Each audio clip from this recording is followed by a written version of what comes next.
बड़े बड़े देशों के बीच चल रहे तनाव का फायदा उठाने वाला है अब भारत। स्पेस सेक्टर में दोस्तों इस वक्त सबसे बड़े जो देश अपना सबसे ज्यादा बजट लगाते हैं उन देशों का नाम रसिया, अमेरिका, चाइना और जापान है।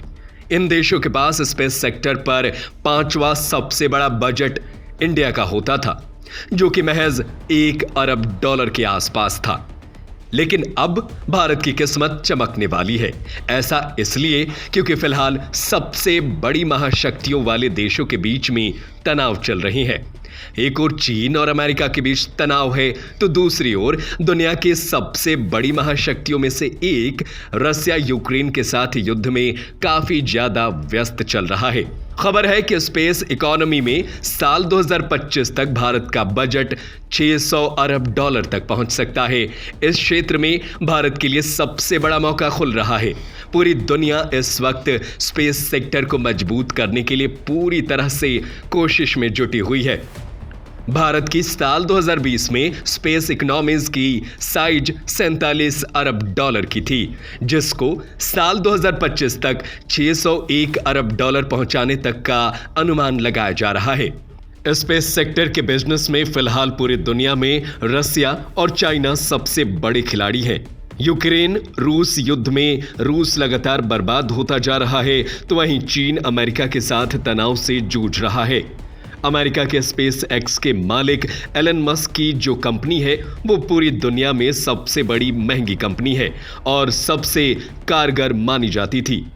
कमर्शियल स्पेस लॉन्च से लेकर बाकी स्पेस व्हीकल तक स्पेस एक्स का दबदबा पूरी दुनिया में इस वक्त है। लेकिन दोस्तों, अब दुनिया के ज्यादातर देश अपनी सैटेलाइट को लॉन्च करने के लिए अमेरिका के स्पेस एक्स के बजाय भारत की तरफ रुख करने का मन बना चुके हैं। ऐसा इसलिए क्योंकि स्पेस एक्स काफी ज्यादा महंगा है। वहीं दूसरी वजह यह है कि भारत एक विश्वसनीय विकल्प भी है। इसरो की कमर्शियल कंपनी न्यूरोस्पेस इंडिया लिमिटेड ने हाल ही में ब्रिटेन की कंपनी वैनवेव लिमिटेड के 3 दर्जन सैटेलाइट लॉन्च किए हैं। कुछ वक्त पहले space research and consultancy firm northern sky research के प्रिंसिपल अनलिस्टेड डलास कासाबोस्की के तरफ से उनका कहना था कि अगर स्पेस एक्स आपके लिए महंगा है तो आप चीन की तरफ नहीं देख सकते। ऐसा इसलिए क्योंकि चीन नॉर्थ अमेरिका के साथ काम नहीं कर सकता है। राजनीतिक रूप से भारत कहीं बेहतर है। काफी सैटेलाइट ऑपरेटर्स के लिए चीन के रॉकेट सही विकल्प नहीं है। इसकी एक वजह यह भी है कि चीन वेस्टर्न टेक्नोलॉजी चुरा सकता है। दूसरी ओर भारत का अमेरिका और ऑस्ट्रेलिया तथा जापान जैसे दूसरे बड़े महाशक्तियों वाले देशों के साथ करीबी रिश्ता है। साथ ही भारत में सैटेलाइट भेजने का खर्च दूसरे देशों के मुकाबले काफी ज्यादा कम है और भारत काफी ज्यादा विश्वसनीय भी है। हमारे देश के माननीय प्रधानमंत्री श्री नरेंद्र मोदी के मेक इन इंडिया कार्यक्रम में स्पेस सेक्टर को एडवांस लेवल पर ले जाने के लिए काफी तवज्जो दिया जा रहा है। इसका मकसद भारत को टेक्नोलॉजिकल इनोवेशन में टॉप डेस्टिनेशन बनाना है। वो चाहते हैं कि ज़्यादा से ज़्यादा वेस्टर्न कंट्रीज हमारे देश में आकर निवेश करें और अपने सैटेलाइट लॉन्चिंग के लिए भारत को एक विश्वसनीय विकल्प माने। चीन से मुकाबला करने के लिए भारत को अभी लंबा सफर तय करना है।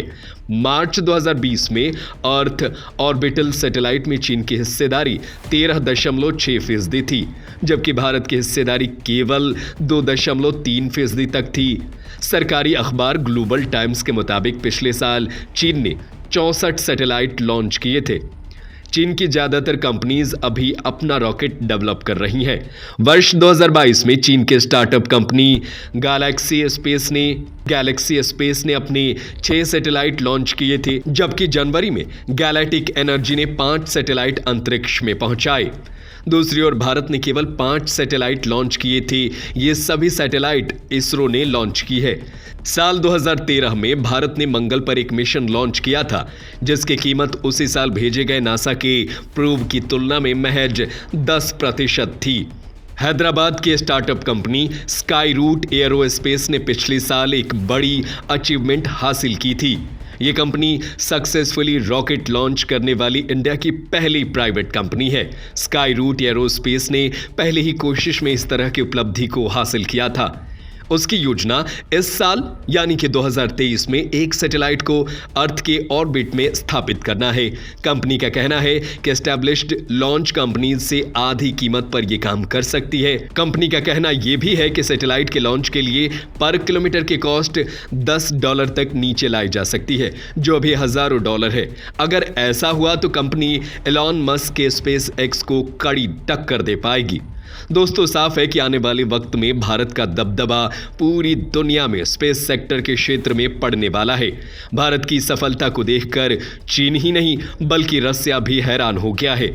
ऐसे में दोस्तों, भारत ये कारनामा कितने सालों में पूरा कर पाता है, ये देखना काफी दिलचस्प होगा।